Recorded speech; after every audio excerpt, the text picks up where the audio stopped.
Hello, and welcome to The Horrible Idea, a podcast about horror movies. I'm Stephanie, and I'm a fraidy cat. I'm Jack, and I'm a cool cat. And it only took 3 episodes, but I've already wedged in an art house, not really horror movie, though I think in the year 2020, we could call this a horror movie without constituting category fraud. This week, we are talking about She Dies Tomorrow, directed by one of my favorite people working in film today, Amy Seimetz. I think the true horror is the IMDb reviews of this film. Yeah, well, what do they know? So this movie was released just a couple of weeks ago, July 31st, 2020. Yeah, we went from 2 movies in the 1980s to a movie that came out 2 months ago. And this was written and directed by Amy Seimetz. The budget and box office are kind of unknown. I think box office is kind of a difficult metric in the year 2020. What is money now in the after times? It's money, and what is time, and how do you calculate those two things against each other? IMDb gave it a pretty low 5.4 out of 10. Rotten Tomatoes did a bunch better, 84% for the critics, 24% for the audience. Yeah, this really is an art house film. Yeah, that's kind of the classic divide in, curious art house, slow and tone poem-esque films. They're often very highly rated by critics, and the people who write reviews on these sites do not like it. And I think you picked some choice ones, which we'll get to later. So tell us a little bit about this director, since you're so into her. Yeah, so I actually first came across her as an actress. She was in season 3 of The Killing on AMC, which, The Killing it's based on a Danish murder show, detective crime show. The first 2 seasons were really maligned, partially because, they had a crime that was committed in the first season that did not get solved until the second season, which is, surefire way to upset your audience. But it came back for a 3rd season, and the 3rd season is really incredible. Unfortunately, by the time it came out, a lot of people had left. But season 3 is really great, and Amy Seimetz plays a single mother with a daughter who goes missing. She's in quite a bit of the season, and she's really great. She was also in a movie called Upstream Color, directed by Shane Carruth, who it just recently came to light that she has some restraining order against him. It's a very kind of messy and sad scenario. It was a movie I really liked at the time, and her performance, still is amazing. And then she's also had work as a showrunner and director. She adapted The Girlfriend Experience by Steven Soderbergh into a television series along with her partner Loge Kerrigan, yeah. And then, of course, now she's a director. And this isn't her first directorial debut, but she's, I think she's just a really, great actress, and she picks, interesting projects. And I did not see Pet Sematary, the remake that she starred in. Neither did I. I saw the original, and we may need to revisit it. Yeah, we might have to put that on the list. And so I know you had put in the show outline that she financed this movie with her salary from Pet Sematary, which I didn't know. Yeah, and that just looking around, she's sort of worked with a lot of the same people, which is pretty common. But I know the star of this movie, Caitlin Shale, she's worked with before, at least 2 or 3 other times. She directed her in The Girlfriend Experience, which she was in 3 or 4 episodes of. And she was also in Sun Don't Shine, which is the other full-length movie that Amy directed. And the main character of this movie is named Amy. Yeah, I had listened to an interview with Amy Seimetz on The Big Picture from The Ringer, and she had mentioned that, the idea for this movie came from when she would talk to friends about her anxiety and how it sometimes felt as though, kind of going in depth on her anxiety would almost kind of spread. It felt sort of infectious. And so that's, kind of the nucleus of this movie. Yeah. So preconceptions, this is kind of feels like a reverse, because the first two movies I had seen and you hadn't, and neither of us had seen this, but you sort of knew what we were getting into more than I did. So I had no preconceptions. I'd never heard of this director. And what were your thoughts going on? Well, I had a feeling it would be sort of like dreamy, or maybe nightmare-y in the case of this movie, but sort of kind of non-linear and art housey. And I won't lie, I knew it wasn't going to be a straightforward horror movie, but I had read several reviews, kind of the intro to a review that said, it was really prescient and really relevant in the time of coronavirus, but it was filmed before COVID-19 began and all of the lockdowns began, but that it's like a really, relevant and kind of timely art house, probably more of a thriller. Yeah. Though it moves at quite a snail's pace. I don't shy away from art films. I like artsy stuff. I've seen the work of Wes Anderson. And I didn't see Upstream Color, but I saw the first one. Primer. Yeah. Primer is an amazing film. I understand this guy's just do better, man. Like yeah, really. But Primer is one of my favorite time travel movies, and I've watched it multiple times, and I've spent 3 hours reading its own wiki entry, not the Wikipedia entry, like a wiki based on the movie. I've seen the thought maps and all of that. This wasn't that. I mean, it was pretty linear. The flashbacks kind of made sense, but it was a little. I'd say the flashbacks were a little blurrier about when they started and stopped. But other than those flashbacks, it was pretty linear. I liked it and I followed it. And so let's get into the characters. Amy, the protagonist, who we sort of follow through this until the end, where we start following the other people that she's infected. Right. Who seems like I know very little about the director, but she seems like a stand-in for the director. Yeah, I think that's been, recorded as, her intent was that she was supposed to be kind of her avatar. Caitlin Scheil is amazing in this role. I mean, she plays the kind of ennui and I don't know, when I was watching it at first, I was just like, oh my God, she's so high drama. She's just like, I'm going to die. But then as it kind of builds and it spreads, you start to really take her more seriously. If not for an actual harbinger, then just, this kind of infectious dread. Yeah, and she's kind of drunk the whole time and seems like drugged in certain places. And man, she drinks a lot. She was tipping them back. Downing bottle. Yeah. I was impressed by that. And her friend Jane, who is in her own way equally weird. I loved Jane. Jane I've seen in so Jane Addams is the actress, and I loved her in Hung, which was a movie that I felt like no one I know really watched, so it was like my TV show. Sorry, TV show, not movie. Is that with Thomas Jane?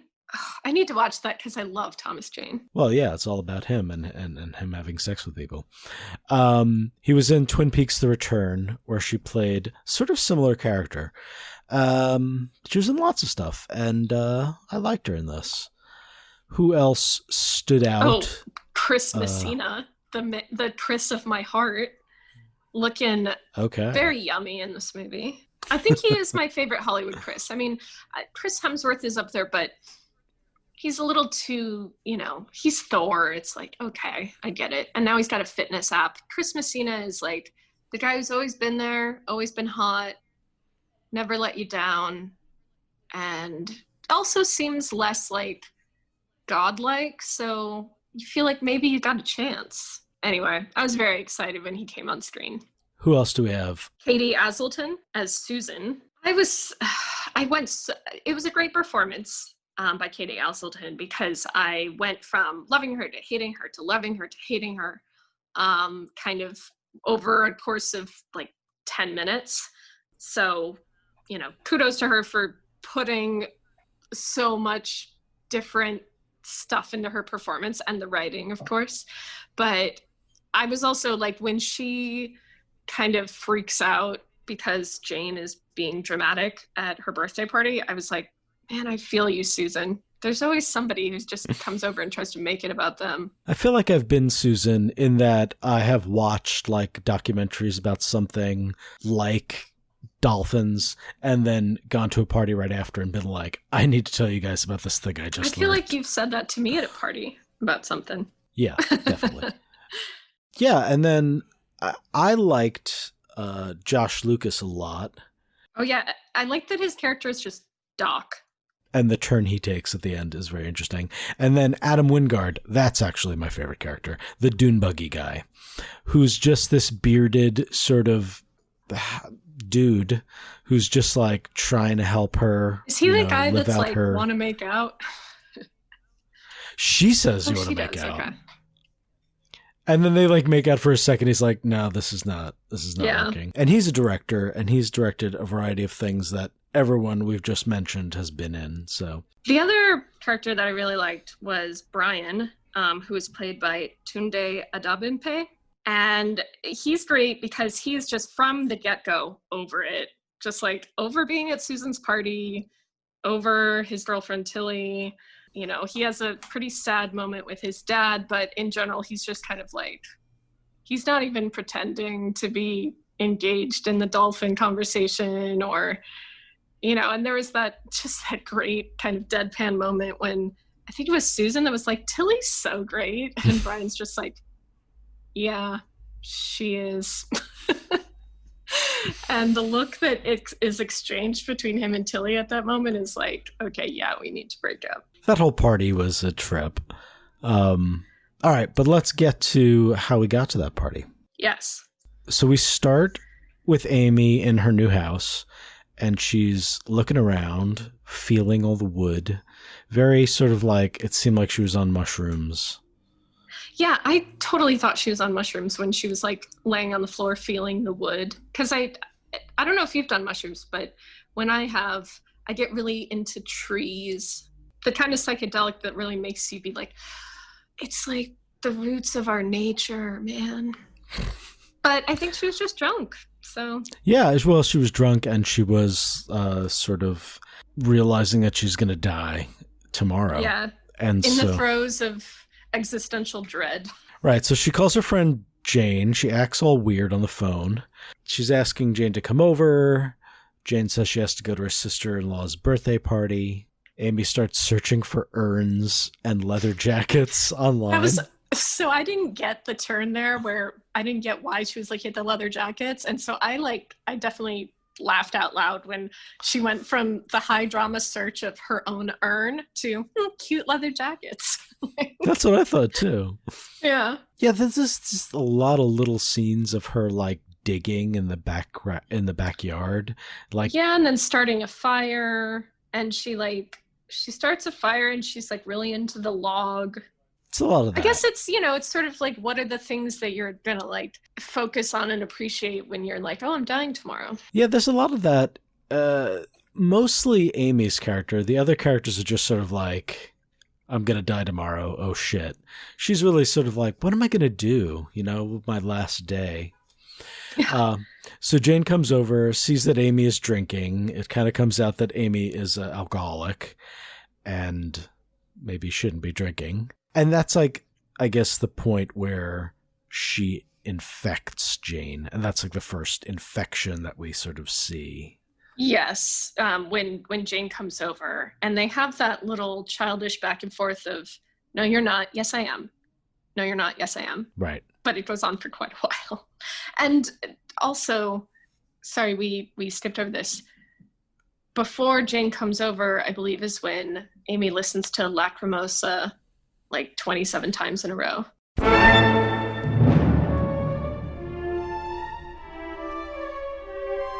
I think it's only 3 times. Well, it's either 3 or 4 times. And I love that. I love Oh, I do too. the movie Mozart. I mean, Amadeus. I watch Amadeus like once a year. It's one of my favorite films. Oh yeah, I watched it in band class in middle school, and it was like a movie that I think in retrospect maybe they didn't realize they shouldn't show us, because there's lots of like. It's intense. There's some nudity. It was intense for a 7th grader, but you know. You're tough. You could take it. Yeah. So then Jane ends up going back home, putting on her pajamas, and then going to her sister-in-law's birthday party in her pajamas. But not before. She appears to be taking macro photographs of marinara through a microscope. At some point at the end of the movie, she says that it's bacteria. Okay. It looked like a jar of marinara that she was pulling out of the fridge. And maybe it was just like rotting marinara? Sure. I don't know. But she yes. Might be a marinaridologist, which is a really interesting scientific field. A sauce boss? All right, so she goes to the party in her pajamas and pretty much freaks everyone out. Yeah, I think Chris Messina, aka Jason, who, by the way, I'm just going to keep calling him Chris Messina, but he is trying really hard to be like, oh, Jane's here. We're happy Jane's here. How's Jane doing? And yeah. Susan is just like, what the fuck? Which is, you know, like your weird sister comes over and you're like, be nice to her. Yeah. But, you know, it was never meant to be, because Susan kind of freaks out and is like, I'm so over your weird shit, your photographs of bacteria, and like now you're saying you're gonna die tomorrow. Like, yeah. But in that time, she infects at least Tilly and Brian first, who sort of leave. And in the car, she's a super spreader. Jane is a super spreader. That was a real. It was like choir practice, which is one of the biggest super spreading activities, apparently. So Tilly and Brian leave. I don't know why they stop. They end up going to his father in the hospital. I think that by that point Brian was already like, okay, I'm gonna die, and I want to take my father with me. Yeah, I mean, it seemed as though he'd kind of been on life support for a while. Right. Or at least that was my impression. That he was kind of like, it was, oh, we don't want to make this decision yet. Okay, now I'm going to die tomorrow, and maybe he's his only child. I'm just going to do it now. Right. So he pulls the plug, and then Tilly, like, immediately turns around and says, I was waiting for you to do that. I was waiting for your father to die to break up with you. Yeah. Yeah, they're, but then don't they go out to dinner after that? Wait, no. They go out to dinner before he pulls the plug. Yeah, and so Chris Messina and Susan seem like they're doing the dishes, they're cleaning up, and so it wasn't mentioned before, but they have a daughter, and the daughter's asleep, and at one point during the party, Jane had said like, oh, I wanted to go see her, and, you know, wasn't allowed to at the time. So, you know, I was like, oh, good, Jane didn't infect the daughter. But when Chris Messina and Susan are cleaning up and they kind of come to the realization where they're both like, okay, I'm going to die tomorrow. They both seem almost slightly elated by it. Yeah, they smile. They have this weird smile. Yeah, which, you know, I guess it can be read as like different reactions to anxiety or acceptance or whatever, but then they're like, oh, let's go tell our daughter, and then they climb in her bed and are like hugging her from either side, and I'm like, this poor girl, just trying to sleep. She seems like she's like maybe high school aged. Yeah, you know, I'm trying to picture it from her perspective. She's just like, my drunk parents are like climbing in my bed and like hugging me. What's happening? But then they infect her as well. So then Jane goes to the doctor. The doctor is Josh Lucas. Right. And she's trying to tell him, I'm going to die tomorrow. He can't find anything wrong with her. Right. And then she infects him. That's sort of like this weird little. There's also, she seems like attracted to him. It's very weird, like. Yeah, and she infects him very quickly. Like at the party, it seemed to take like a little while, but some people just take to it right away. Right. I like that there was this weird sort of chemistry to it. It did seem like it was when you said, I'm going to die tomorrow, that sort of started it. Amy starts having flashbacks a little bit to her boyfriend, and she remembers going past a dune buggy, I don't know, range, and she's like, oh, we should do that. And he kind of like kids with her. But now in the current timeline, she's like, I'm going to do it. And she goes and signs up for a dune buggy ride. Yeah, my favorite thing is, you know, when she's about to go on the dune buggy ride and the guy's like, all right, here's your helmet. She's like, I don't need to wear it. And he's like, yeah, you do. She's like, no, I'm going to die tomorrow, so it doesn't matter. And I was like, I could just imagine being this dune buggy guy and being like, all right, emo, but you still have to wear the helmet. It's like, listen, you can't die on my watch. Yeah. But so, yeah, speaking of those flashbacks, Craig and Amy go to this home, this beautiful home. Seems like maybe in Joshua Tree or somewhere out there, maybe Palm Springs. Yeah, it's a gorgeous home. And this is actually the home from the opening shot where Amy like sits up off a couch and walks out through a door. But so they're staying at this place. I think he says it's his brother's or something like that. But this is where they're hanging out.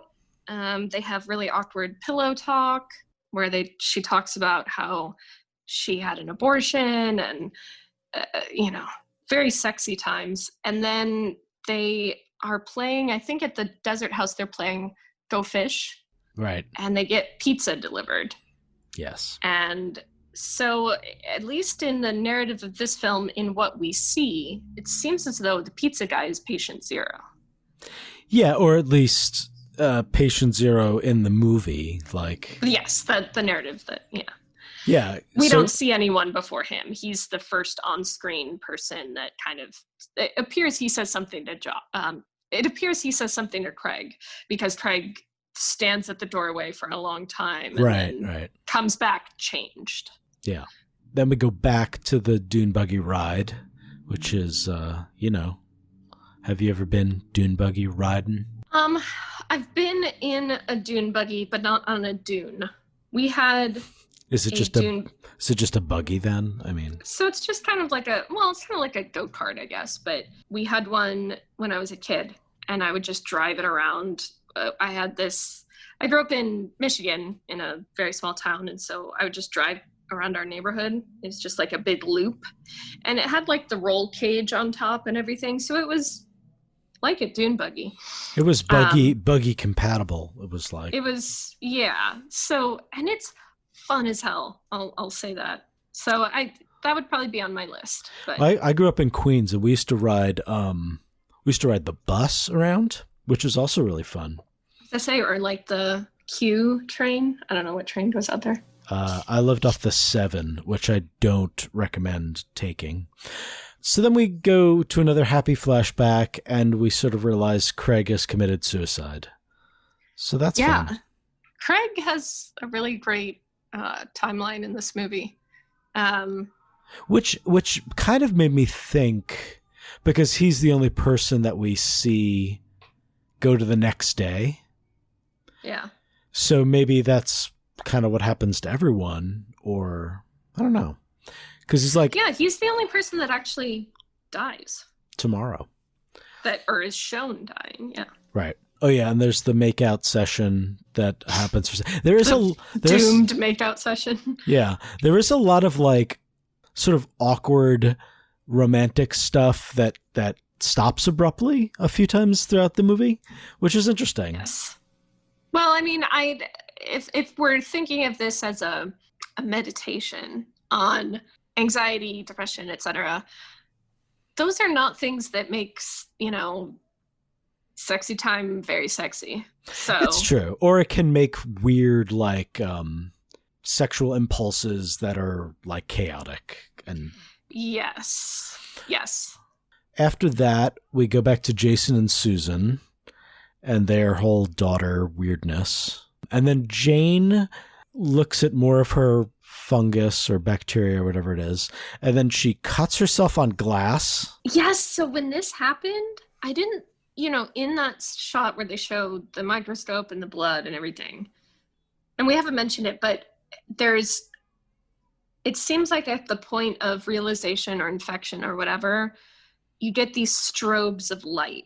Yeah, it's like red and blue or... Yeah, and so that happens. There's a really striking shot of Amy kind of walking toward, it seems like a TV or a camera or something. I forget what it was, but it's flashing blue and red at her, and it's a really striking, kind of unsettling scene. And then the same thing happens with Jane when she's looking through her marinara microscope. She gets these flashing lights, and then Christmas scene at the sink, etc. And so when she has returned from the doctor and infecting the people at the party and everything, she's back in her little microscope lab. And yeah, there's like blood and broken glass. And I thought that she had like gouged her eyes on the microscope. I definitely thought it was like way grosser than it was. She went Equus on it? Yeah, it turns out she just kind of cut her wrist or her arm or something. And then she just walks outside and she goes into some, like, her neighbor's house or just somebody else's house. Yeah, it seemed like just two random ladies. Yeah. Sky and Erin were their names. And they seem cute. Totally like unfair. They're just like, oh, there's some lady coming in. And then she asks to use their pool and then goes swimming. And then you get, I guess... they were infected too. It seems like they were already infected because they were like having a conversation about how they were going to die. They had been, it seemed like they had gotten it some other way. It's like, the herpes of this whole neighborhood. Or the coronavirus. Oh, good point. That's probably. Amy visits the leather shop, which is a super weird... Oh my God, I loved the leather shop scene. The guy in the leather shop just in this really deadpan voice explaining what would be involved with that she has to what was the term he used? Basically that she has to bring the mammal. The carcass or the mammal to him like immediately. And that it will be her responsibility to bring it to him immediately. Otherwise he can't treat the leather. And then I think, doesn't she ask him like, how long will it take? And right. Yeah. It's like it takes a while. He has to skin it. He has to skin it, dry it. Yeah. Treat it with salt water, dry it in the sun. And then she kind of goes out to the beach, to like a rocky beach. And that's sort of where we end with just, so we get a close up of her face and she's going, it's okay. I'm not okay. It's okay. I'm not okay. Yeah. It's kind of like the motto of 2020. Sure. So usually now we talk about jump scares, but there aren't really any to speak of in this movie. I think it's not, in any other year besides 2020, it would be laughable to even consider this a horror movie. But in this time of, we're thinking about infection and how things are passed to each other, and also, I think more than any other time some of us are being really kind of thoughtful about how much we dump our anxieties and our feelings about everything onto each other. This feels super existential dread-y. It does, but I think if it came out, let's say, a version of this in the 80s, it could have been an AIDS analogy. I think there was a sort of STI sort of thing going on as well. Yeah, it's been compared to It Follows, which is a horror movie I haven't seen, but I know somewhat about, which has kind of a similar, like, it's, the terror or whatever it is spread by contact with other people. Right. So yes, I think it can be, in any time of heightened concern about, person-to-person contact and spreading things, it's, especially relevant. I did have one little startle when Lacrimosa started, like the second time. Really? Yeah, because it's just like the music, and it seemed to like get a little louder each time.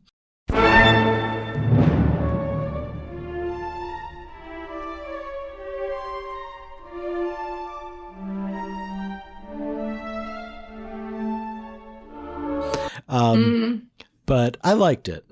All right. So another thing there wasn't really in this movie was, why'd you do that? Because it's hard to put any logic to anything anyone really did in this movie. I mean, I guess. Right. And it's not kind of, I feel like the trope of the protagonist doing goofy things in horror movies doesn't apply here. But all that being said, I think we came up with a few fun questions nonetheless. We did. I'll start. So if you had one day to live, what would you do? Would you dune buggy? Would you walk around in your pajamas? Would you get high and make out with a dune buggy instructor? Would you go be with your wife? So are those my only options? Yes. Okay. You could also go, you can go swimming. Oh yeah. So peek behind the curtain, we're going swimming in 2 days. We are. That's gonna be fun. We are. At a, rent a pool.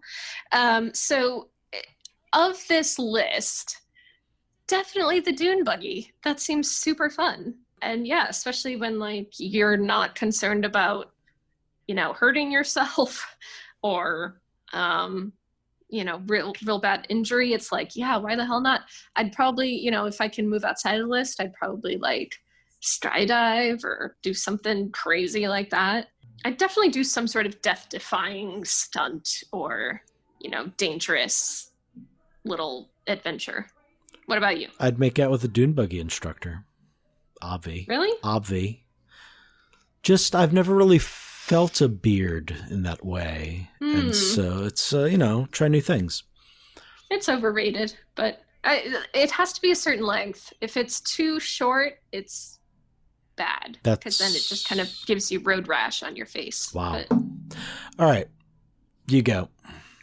My number one, Mozart's Requiem was written just before his death, including the first 8 bars of Lacrimosa. So I'm wondering if that was included purely as, because it's a requiem, because it's a famous requiem, because it's a beautiful requiem, or is it also sort of a nod to the fact that this was written just before he died and she's playing it the day before she dies?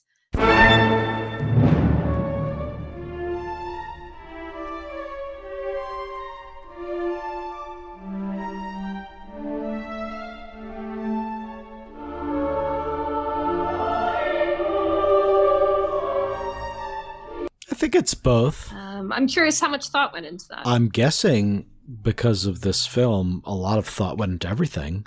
But Lacrimosa also means, I believe, crying. The Requiem is just appropriate for the whole thing. Yeah, it's used in a lot of cinema. It is. Obviously, but and that's one of my favorite parts of Amadeus, actually, is that whole scene with Salieri where he's writing it and with the mask, and Salieri's dictating it, and that he's dying and all of that. All right, my second question is very important. Because of the random Michelle Rodriguez appearance, is this considered part of the greater Fast and Furious Hobbs and Shaw cinematic universe? And will there be a sequel called To Die Tomorrow?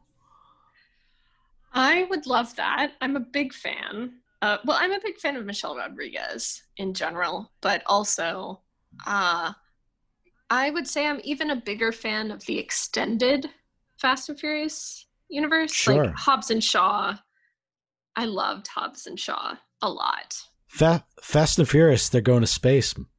So who do you think's going to be the first to space? Tom Cruise or Vin Diesel? Ooh, that's a good question. Two Mission, Two Impossible. All right.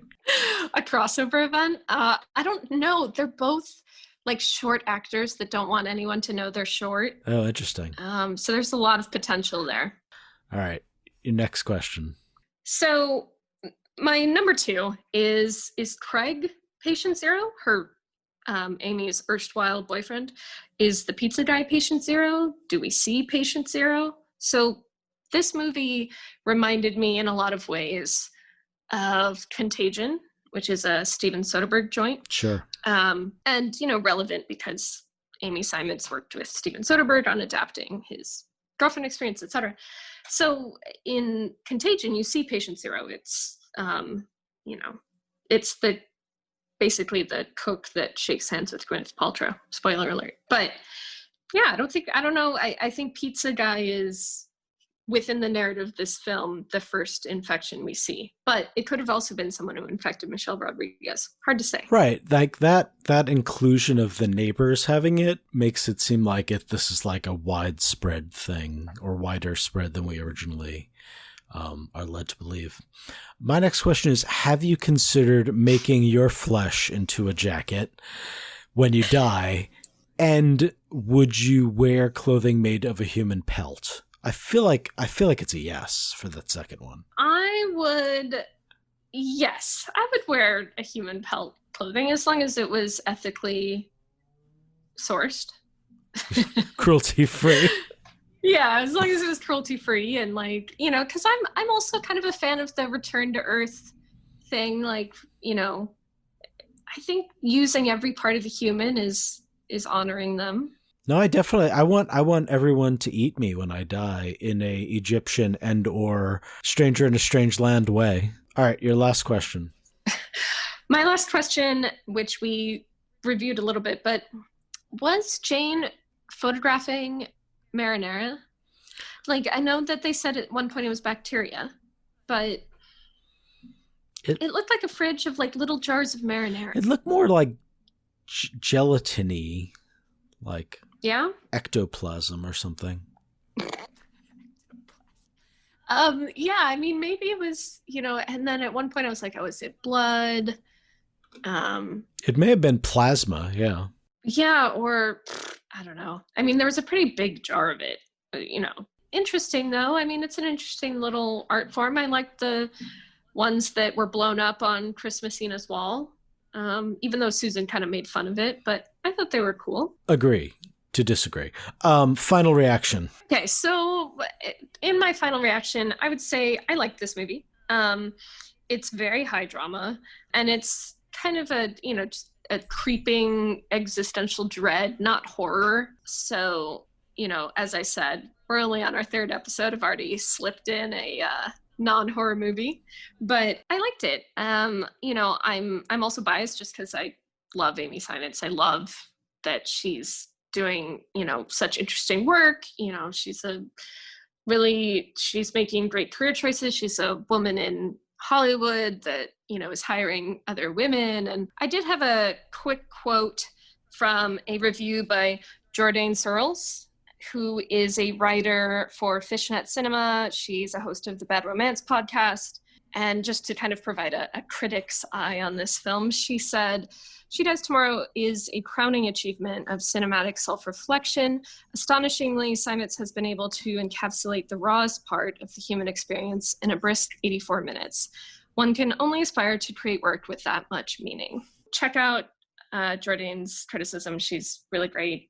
She's also been a guest on the Blank Check podcast, which is a mutual fave. So in the end... Not a guest on ours yet. No, we don't have enough pull to get Jordan yet, but maybe one day. So for scare factor, for me, it's a 2 out of 10. It wasn't scary. I mean, there were a couple things where I was like, ooh, blood, or, something, but it wasn't scary. Yeah, Ooh, marinara. Yeah, marinara. Entertainment factor, though, I'd say it's a 7 out of 10. I wasn't, gripped by the seat of my pants, but I thought that the performances were really great. The cinematography was amazing. It was a story that was interesting to me because, it's all about, because I suffer from anxiety and depression. And, I'm also living through this time where we're all weirded out by other people kind of infecting us. So 7 out of 10 for me. Nice. I I don't know if I like this movie. I enjoyed watching it, and I sort of enjoyed it in a way that it's not, I probably wouldn't have watched this movie without this podcast. And so I was looking at it through a very different lens. I was sort of looking at it through a critical lens. It reminded me of being in film class back in college. It was not a horror film. And since you brought it up, I'm going to use that as an excuse to get one of my favorite horror adjacent films. Do you know what my favorite film is that is horror adjacent?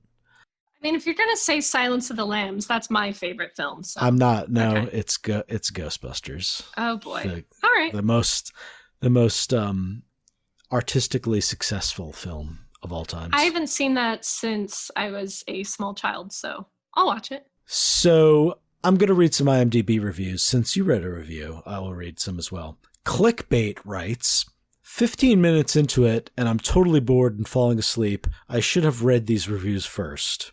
TC Candler writes, I would rather die tomorrow than watch this again. A 3-minute short film is stretched out to 85 minutes in this blisteringly dull, pretentious pile of trash. I don't agree with that, but I do agree that it had the feeling of it could have been a short film, and it would have hit a lot of the same notes, and it maybe was like stretched out into a full length, but I did enjoy it. There was also a woman's lens to the film that I liked seeing. It was like interesting because I also have suffered with panic and anxiety at different points. And I think they are sort of exemplified and visualized differently in gender sometimes. Yes. And I think I speak for both of us that there, a lot of these horror movies are probably going to be predominantly directed by white men, because that is who directs movies in the history of Hollywood. But I think we both want to try to, when we can, find films by, women, Black directors, basically Queer just directors. non-white male directors. So if we're going to have a little bit of category fraud, I'm kind of like, once in a while it's okay to fit in something that's representative of the breadth of experience. Yeah, you've used the word meditation a couple of times, and I feel like I'm supposed to call this a meditation. It makes me sound smart. I will call it a meditation if I'm at a party drinking wine. Scare factor, I gave it a 0.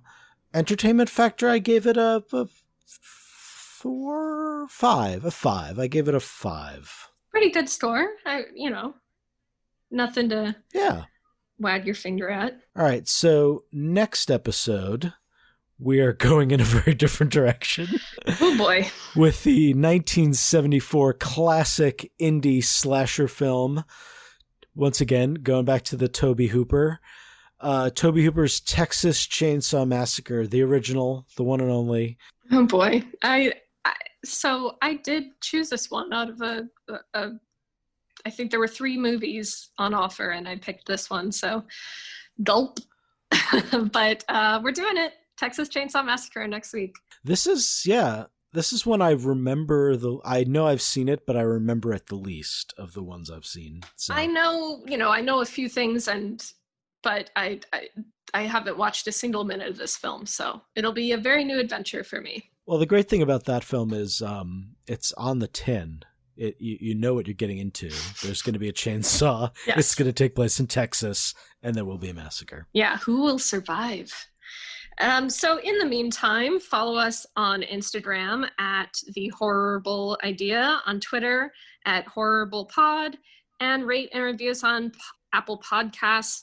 We can also be found on Stitcher, Spotify, basically wherever you find podcasts. Don't be scared. It's okay. And let us know what if you're out there listening.